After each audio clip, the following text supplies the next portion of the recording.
The figure of 8 is probably the hardest manoeuvre to do on your mod 1, and it's just because it requires a decent amount of slow control skills. Here are some tips to help you out. Before learning the figure of 8, make sure that you're comfortable with both the slalom and the U-turn. I have videos showing you how to do both of these.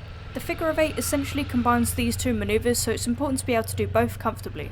On your mod 1, the cones for the figure of 8 will be 6 meters apart.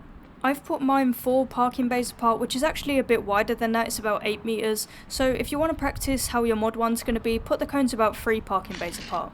If you just want to practice for the sake of getting better, feel free to move the cones a bit further apart if you want to.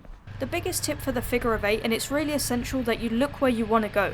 As you're going around a cone, stare at it and don't stop staring at it until you've made it all the way around. Only when you've done a complete circle around the cone should you move your eyes to look at the next one.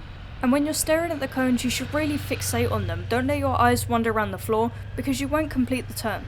In terms of clutch, throttle and brakes, I'm going to give the exact same tips that I did for my U-turn video, since the figure of 8 really is no different. You want to set and forget your revs fairly high so that you don't stall, and control the speed using the clutch and the rear brake. If you want to slow down, put some more pressure on the rear brake.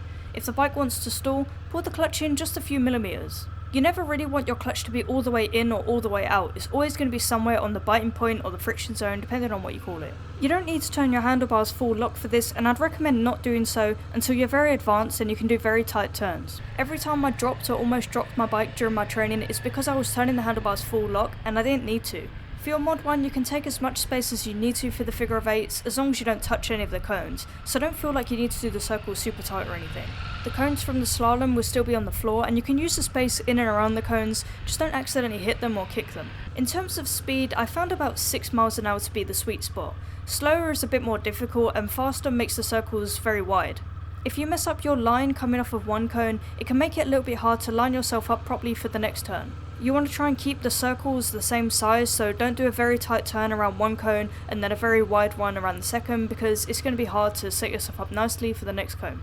If you feel like you need to put your foot down, try letting the clutch out just a millimeter or so, or easing the pressure on the rear brake. You just want the bike to regain a little bit of speed so that it will stabilise itself and straighten up.